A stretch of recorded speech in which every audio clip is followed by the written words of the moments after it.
All right, and we are live.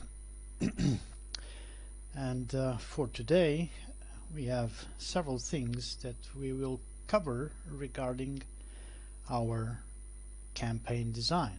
And one of them is already, we'll be using some of the components of Dawn of Battle by Worthington Publishing. Let me just remove the image so we can start. So we will, let's take the solo wargaming guide out of the way, and yeah, I've been organizing the things for in this as the war diary thing. What did I add? I had a lot of the notes that I had taken, some of the notables and some of the dates, and I reviewed this situation, which I made the calendar. So we have it starts, and I will be using Roman calendar. So Mensis November, Anno 1, it's 29 days, because then we have, hey, cheers Dave,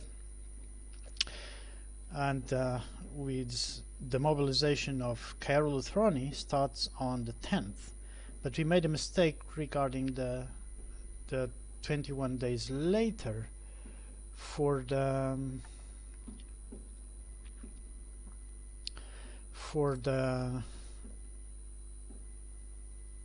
response of Rubri Regnum, but we'll see that in a moment.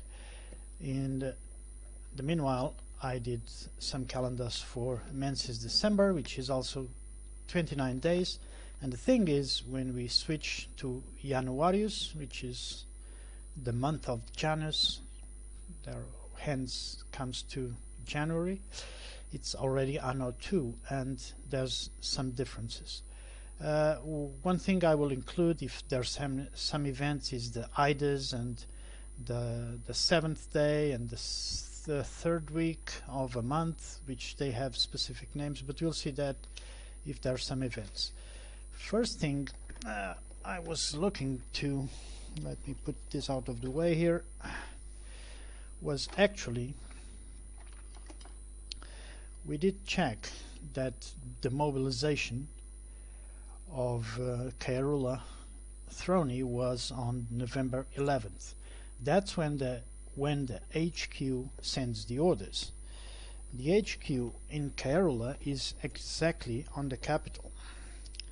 Let me take the map out and we'll calculate some things. Keeping a diary is essential. Okay, so we have our HQ here, and the HQ already decided that their plan is to concentrate. They have two plans, but the main one is the higher mobilization rate. I would say 60 to 40. 60% of the troops will concentrate on Palus Portus and then sail to Portus Sanctus, right? And the plan 2 would be Mons Bellona and try to go through this pass or hold around Hasta and see what happens. Now HQ decides to mobilize, so they will have to send messengers to all the towns to start mobilization. Now many wargamers use one of these, and I seldom use them, but one of the things is they can be used as a compass, right? Not a compass, but how do you call it? Kind of a. So basically, this is what foot can move in one day. So, for example, from Vela Locust to Diurna, foot troops would take 3 days and camp outside the town. Okay, but that also depends on the weather. Actually, I had Oh, doesn't matter. I'm not going to search for it. I had just had this on hand, and yeah, we make do. Yeah, there's disease rules, but we'll see. We'll see that once the concentration and there's too many troops in one area, but we'll see that.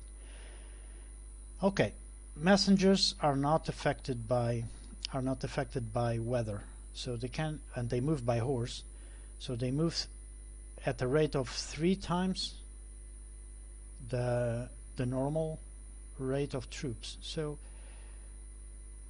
pretty much from Vela Locus to Diurna is 3 days, so we mark that one. So to Diurna it's 3 days, okay, and then we gain days because they send messages from Diurna to Vetera, to Aricia, and to Arbea. This is all main roads, so everything will be okay, but the messengers, being, you know, a small group, they can work their way through the mountains and through the forest way easier than big corps of troops, so it becomes easier. So from Diurna to, we calculate like, okay, that would be 1 day, 2 days, 2 days and a half. So to Vetera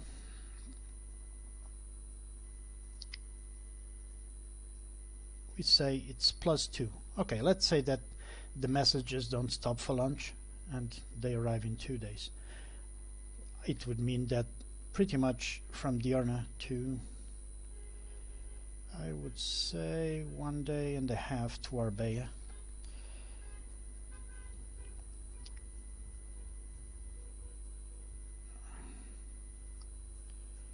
One and a half. Okay. From Vetera to Mons Bellona, I would say it's 2 days and a half, and to Mauritium Mesem, I would say it's probably 4 days, just by eye. So 1, 2, 3,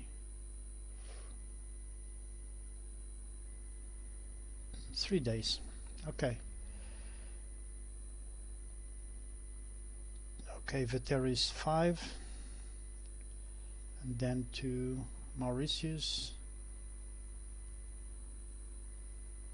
is +3 days, and to Mons it's +2. From Arbea is 1.5, and to Acreopidium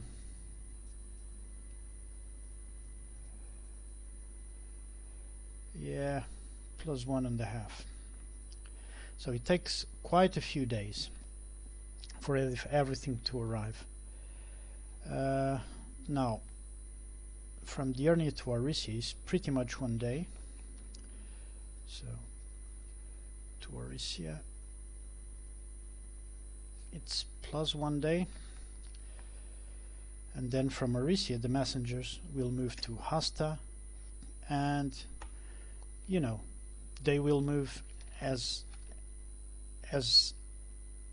they will see fit, but we will calculate the days. Okay, that's 1 day. Takes 2 days from Aricia to Hasta. So we put +2 days, and I would say to Chris is also 2. They are in a hurry. I mean the halves, I don't like halves, and that would be 1, 2, 3. That's 1 day and something. Okay, from Chris to Palus it's 1 day and a half. Okay, so taking this out of the way, we have on the 11th, alright, if everything being equal, and if the generals would obey immediately the orders, we would say that, oh my god, the cars are yeah, they will be buzzing all the time because well, championship is not really over, but the team with most points can't be surpassed, so they already won. And yeah, it's actually my team, but Jesus Christ, these guys. So on the 14th they will be in Diurna, right? And they will be in Arbea on the 15th.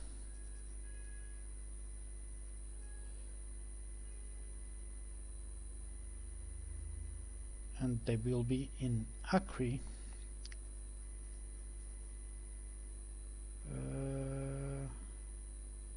exactly, which is 3 days more. So on the 15th we give it that half, so on the 17th in Vetera, actually it would be 314 plus 1.5. Yeah, it's okay.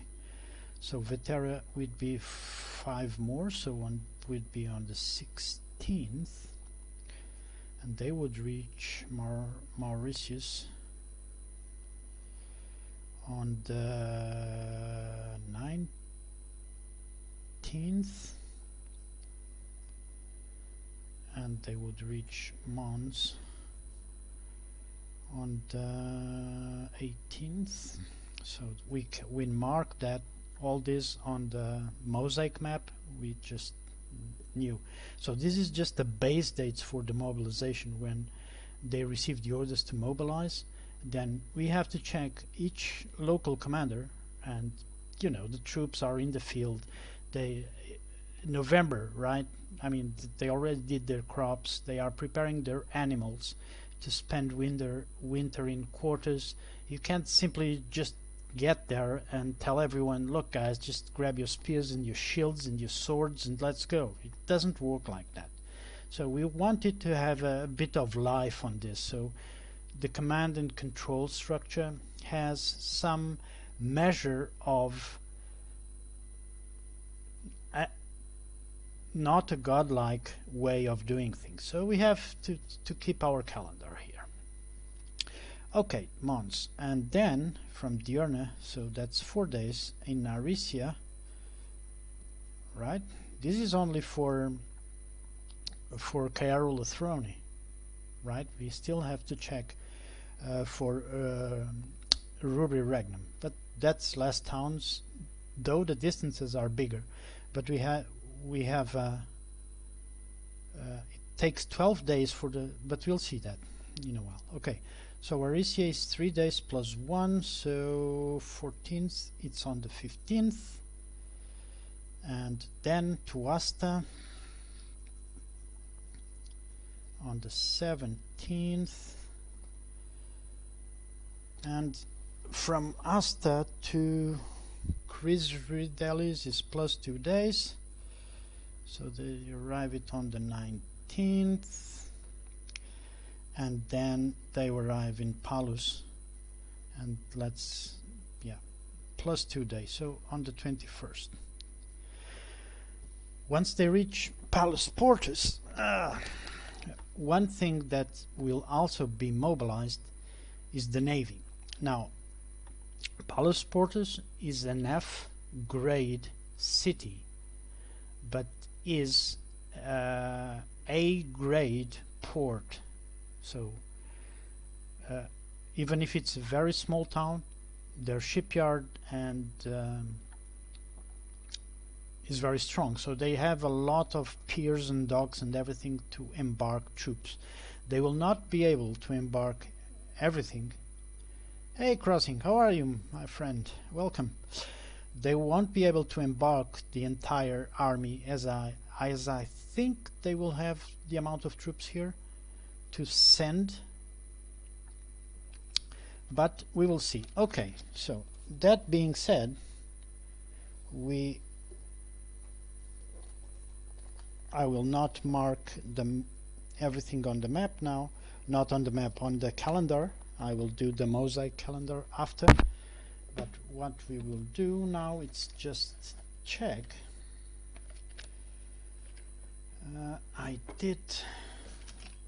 We will check the map, in a bit. Okay, so we have this part, the base timers for the blues. Okay.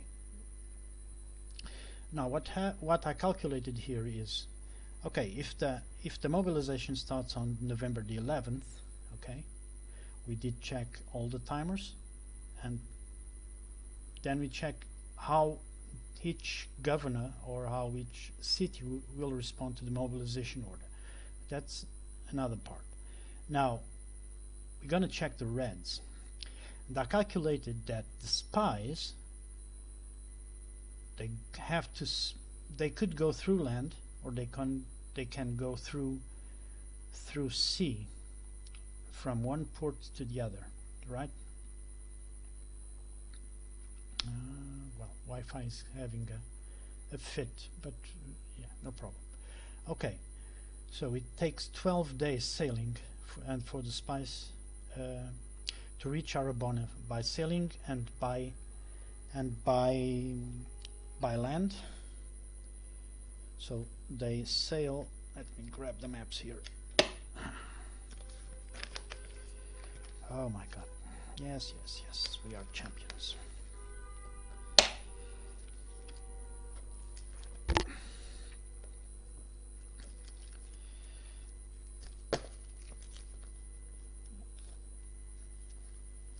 Okay.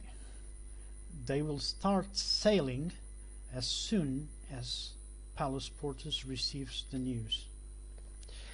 Palos Portus receives on the 21st.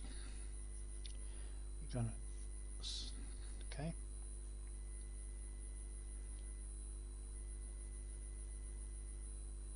Then the spies take 12 days. They take 12 days to do what? To sail. So they go and sail.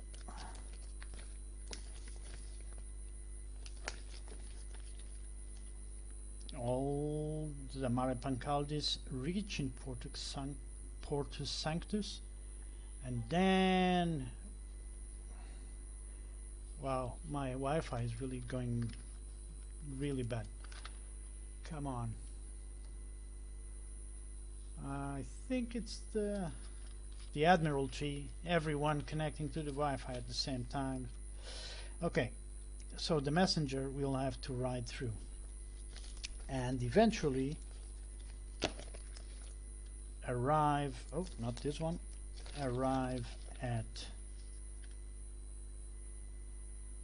Arabona, right? Okay, once they reach Arabona,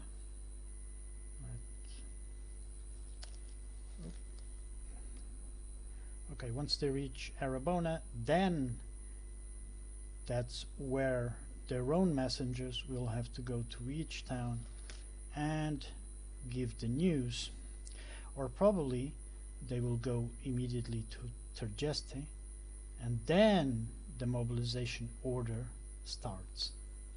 But we will roll something special for the Reds, because the Reds are they are a very unique nation, regarding that they are pretty much the breadbasket of the peninsula. So we don't know where their headquarters is. It can be in Tergeste, in the capital, but I think they might be in Cannae, or maybe they are in Zana, or maybe they are in Arabona even. We don't know. We have to roll a die, but not right now. We just know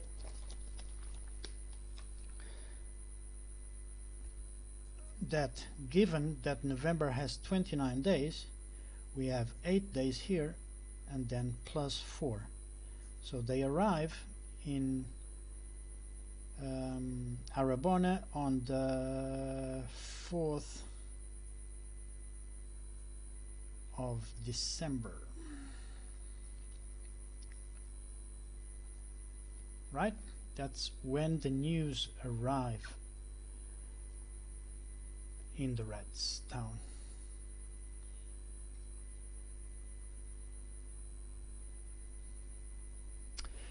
A message could be carried by boat down the river. That's a good point, Dave. That's actually a good point. So let's check it out. For example, and where did I? Yeah. You can actually, instead of, well, they have, the messenger has to go and deliver to Asta and then to Chris, and from Asta maybe win. Okay, we can, so given, yeah, it's 1 day actually down the river. Even if we put at 3 knots, yeah, we take 1 day. So let's say from Chris to Paulus we would win how many days? 1.5. So probably would arrive pretty much in the same day, right? So on the 19th. Good eyes, man, and good thinking, actually. Yeah, I don't know, Crossing, if they use pigeons. Actually, that's a good one. But then a hawk I would have to roll if some hawk would attack the pigeon and the message would be lost. That would be interesting. We'll have to roll for the reds, but not right now. For today, I had something different to consider. And let's go to our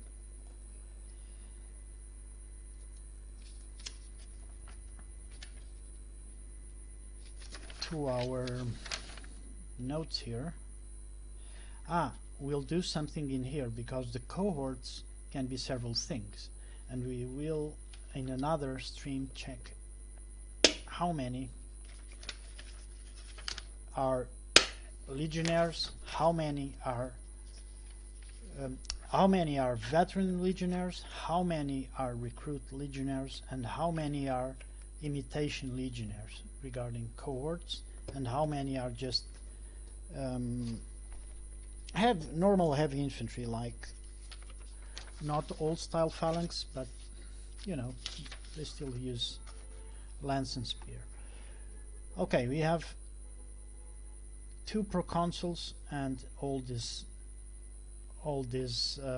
generals, right? We already put that Claudius Exicus is of Caerola Throne, Gimpus Maximus also from Caerola Throne, and Todius Wardrobi also. We have Extarian Antilles of the Rubri Regnum, Denis Svites, Rufus Maximus, and Rufus Maximus and Gimpus Maximus is father and son, but they stand in opposite sides of the civil war. And we have Tony Borlivius. Nice to know, Crossing. Yeah, there were some, I mean, I don't know, I was still young. There were lots of people around here, and they still have it.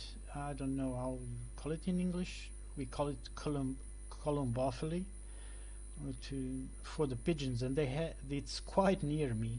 I think there's still 1 or 2, but they are pretty old guys, but they still keep them actually.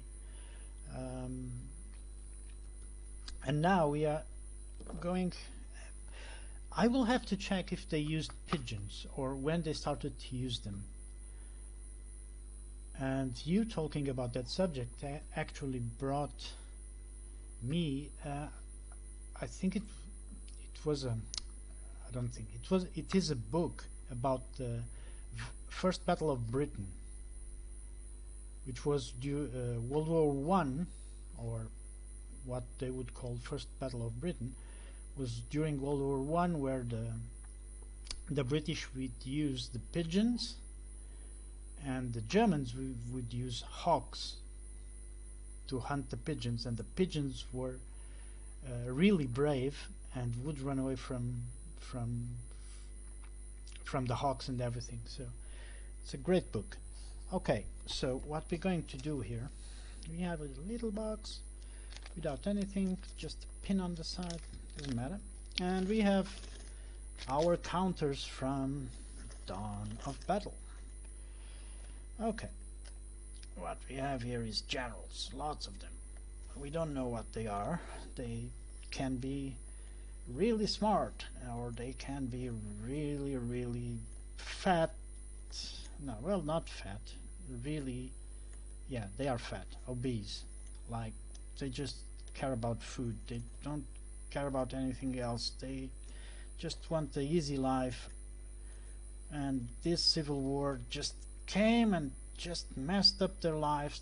I mean, they had such a good life. Why this pro consul had to, you know, throw things in a disarray, and now they have to ride horses again, and they can barely ride their chairs, let alone a horse, and now command troops in the field. And on the other side you might have this absolutely, you know, guys that live in the legionaries camp and know everything about legionaries life.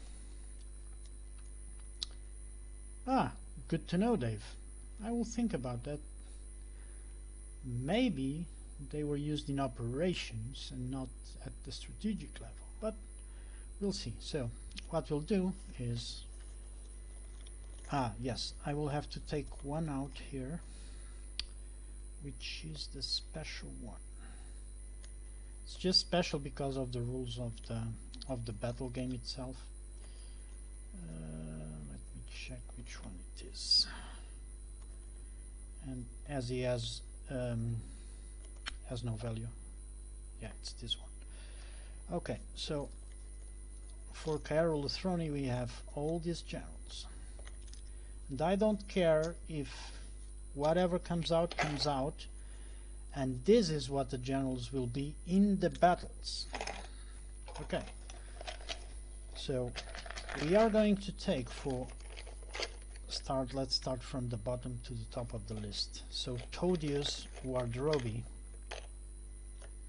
is this general, and this general is a 2-1-2, so we mark him so I know. So he is a 2-1-2. You see the laurels there, all beautiful. It's pretty nice. Good general. We put it on the side so we know that there won't be any like it. Now we have Gimpis Maximus. It's like Scipio, father and son, but obviously they fought in the same side and against the same enemy. One lost and the other defeated the enemy. On this case I will put them on opposite sides, given it's a civil war. Gimpis Maximus, the son. Maximus' son is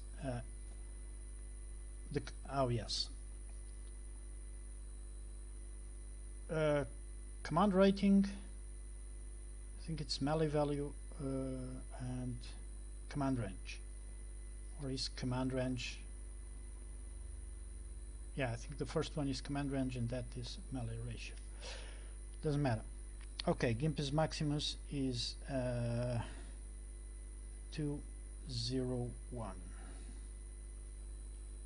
Okay, Claudius Exicus, chosen by hex to hex. Let's see who he is.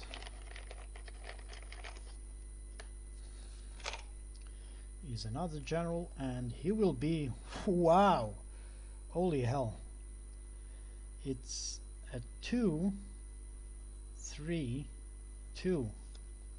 What the hell? He's one bloody good general, I have to say.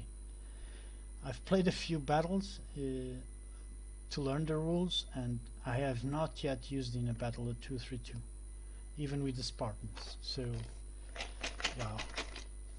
Okay, and finally for the proconsul, Galenus Stilphanus, which is a proconsul but also a general, like probably Pompey.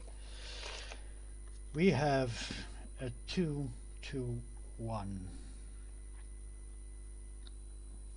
There we go. These are Caerulothrone generals. They have a proconsul and 3 generals. Rubri Regnum will have 1 proconsul and 4 generals. Okay. Yep, we have to empty the cup. There's one stuck there. Okay, it's empty. We have to take the little swordman out. Let me check. It's this one. Good. Alright. Let's start from the bottom to the top. So we have Tony Borlivius. Tony Borlivius will be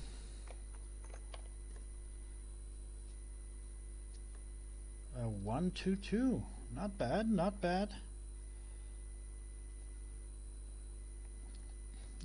He has a range of 2. So basically what this means is when he sets up a formation to command, it can be at a range of 2 from him. So it's a hexagonal grid. So now for Rufus Maximus, Maximus' father, we have a 0-1.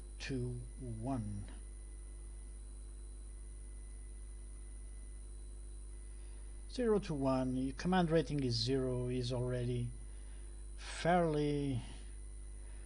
I just noticed now that all the generals in Caerulothrone have a command rating of 2. Scary, scary. Okay. I mean, it's a 0. Is the old guard. Maybe he didn't pick up with the novelties, you know, so his command rating is 0. But he's still a good general. He still has a nice range to command troops, and he can hold its own fighting. Alright. We have for Denis Svites a 0-2-2.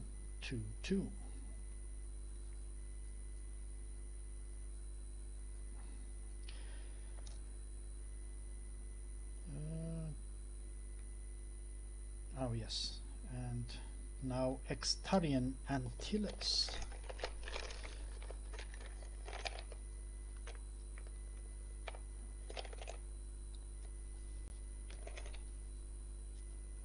Which is a 1-1-1.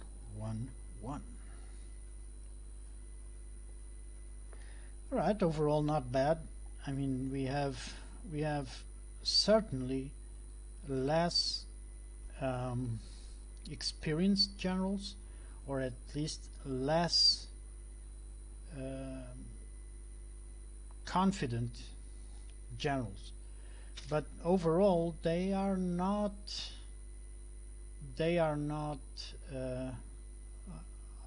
as Sylvester puts in his book, bloody idiots.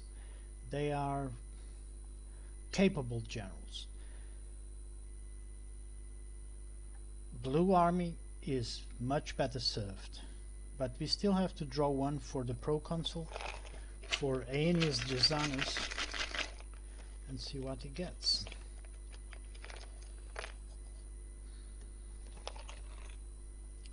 And we have a 0-1-1. Okay, we have a notable difference of the generals here between both armies. But it is what it is, and we have to play our war the way the cards were dealt, right? So, wow, I'm still a bit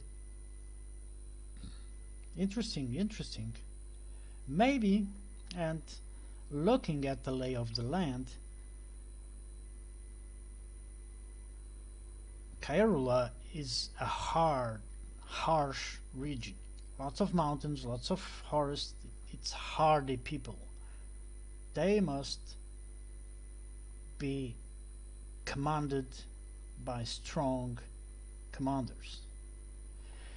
On the other hand, we have a region that is dedicated to agriculture, to husbandry, herds of horses and cattle and all that. So they are a bit more plump and easy life going, you know, watching things grow. So they are not so much dedicated to martial activities. We might have one general here that is more dedicated to poetry and music. Another one is, well, his love is probably a good cavalry commander, but he spends more time in the horse races and chariot racing than probably in the field with his troops. Whereabouts, for example, we could have a junior general here that spends all this time with the troops. He might not have high competence in the field, but by God, his command rating is high. His troops know that they can count on him to be in the front line with them, and they will obey him. Okay, but we have a very good diverse selection of commanders here. Now, the only thing that we rest to see, because we already checked the calendar, is where they are. So let me grab we have 5. How many? Let me grab the map here.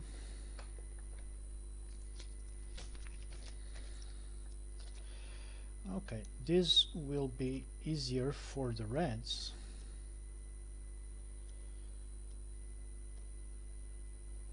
We just need to check where they are. So 2, 3, 4, 5. We have 5 towns, so pretty much each of the generals can be in one of the towns. So we're gonna mix them and see where they are.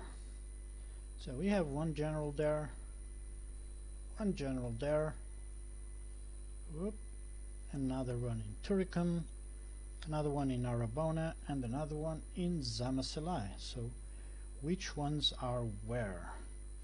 So we have the 122 in Tergest. Oops. So Tony is in Tergeste. Okay.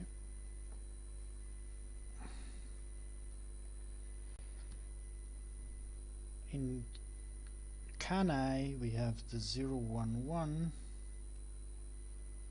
Oh, okay. We have the Pro Consul in Kanai. Not bad, because if you remember, the messengers will arrive in Arabona. And then they ride, and probably this commander, being a good commander, not that good. 022 is good in the field, just is in Arabona.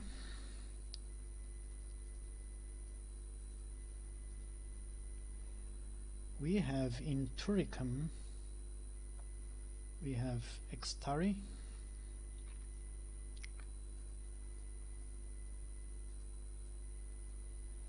and finally in Zama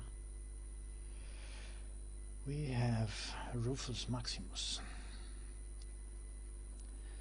Okay, so pretty much one would say that, given our spread. Alright, Crossing, see ya, man.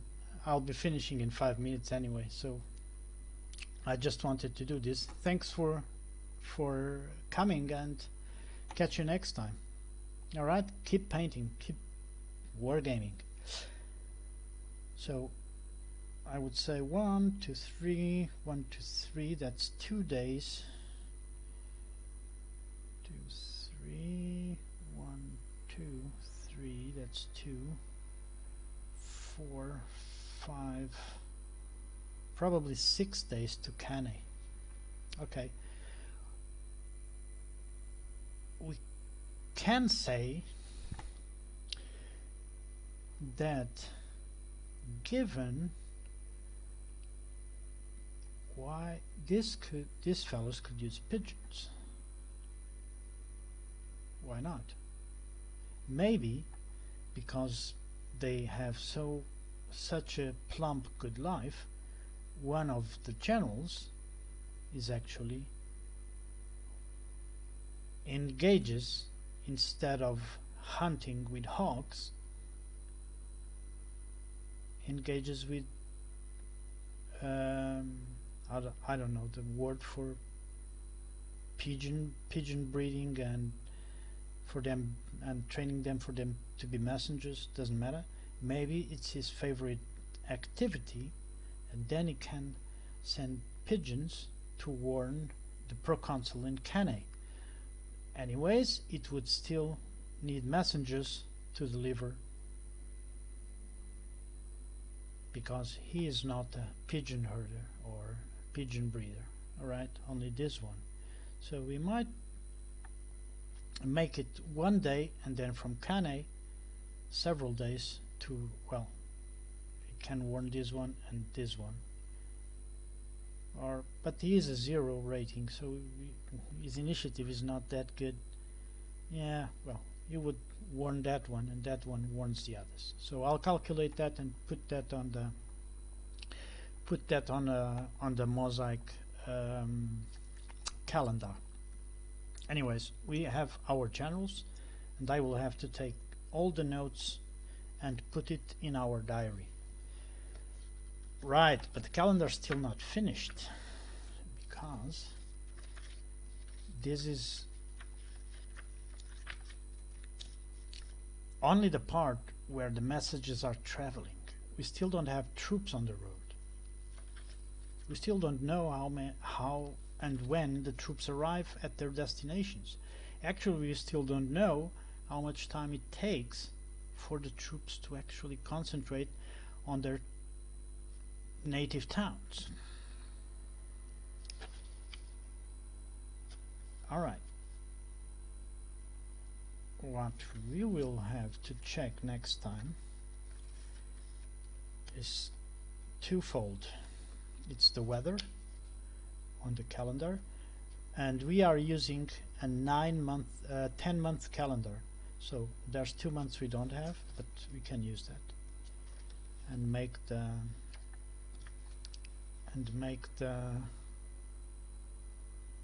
conversion. What we'll have to, something happened.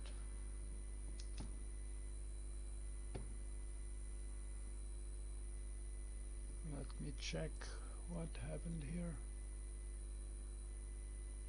Hello? Okay.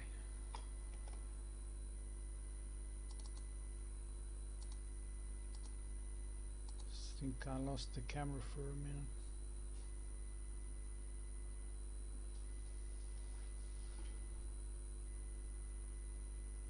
Wow, we lost the camera, boys.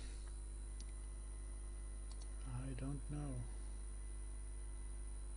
what's happening here. Give me a second, trying to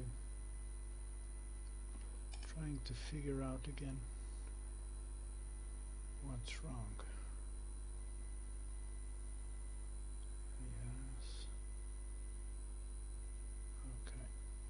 Let's start the camera again. I mean, we were just finishing, and okay, we are back. Took a bit. Okay, what we'll have to do, next time we're going to roll, and how many days of delay they will be obeying orders. They might obey immediately, and they immediately send out orders. The orders are sent immediately and take 1 day to reach the intended troops, and the intended troops will take, if they obey immediately, they will take, like, I would say probably 3 days to arrive and concentrate and grab their stuff on the way. But they can delay for 2 days or 1 day, so they might take,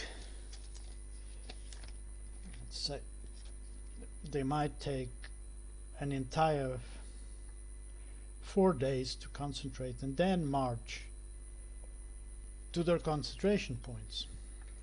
But even before Rubri Regnum starts to mobilize their troops, the majority of the calculations of marching rates and everything will be done for the Caerulothroni troops.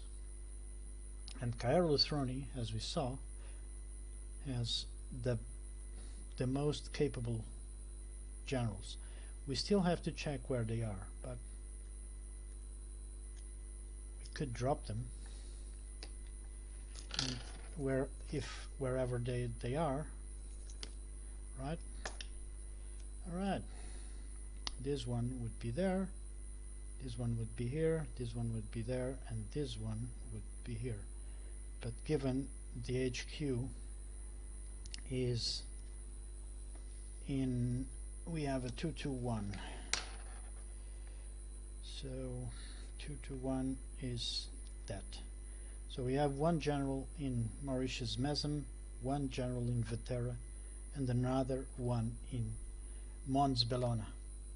Okay, I'm going to take note of that, which one is where. So the 201 201 Gympie is in Mauritius. I have to, it's good to take notes. And then, okay, the 212, which is Todius, is on Vetera, and well, the proconsul Galenus is in Velalocus, and Claudius Axicus is in Mons. Alright, so several ways of randomizing where stuff is. So I will pass everything to the war diary. Well, yeah, I'll pass everything to the war diary, make the calendar up to date. I think I will roll for the delays of the mobilization myself, and then just mark everything on the calendar so we get this going. I've been recording a playthrough of Dawn of Battle so you guys can see how the system works. I've been playing Battle of Karkar, which is Assyria versus the free city of Damascus back in the 9th century before Christ. Has chariot, has cavalry, has infantry, archers, camels, so it has a mix of everything. There's a premiere tomorrow of the first recording. I'll be there, and I hope to see you guys there. So I think there will be a few segments. I still didn't end the battle because there's some rules about army panic and sudden end of the battle with one army just retreating. But you'll have a way to check how Dawn of Battle works, because Dawn of Battle will be used to resolve all the field battles during this campaign.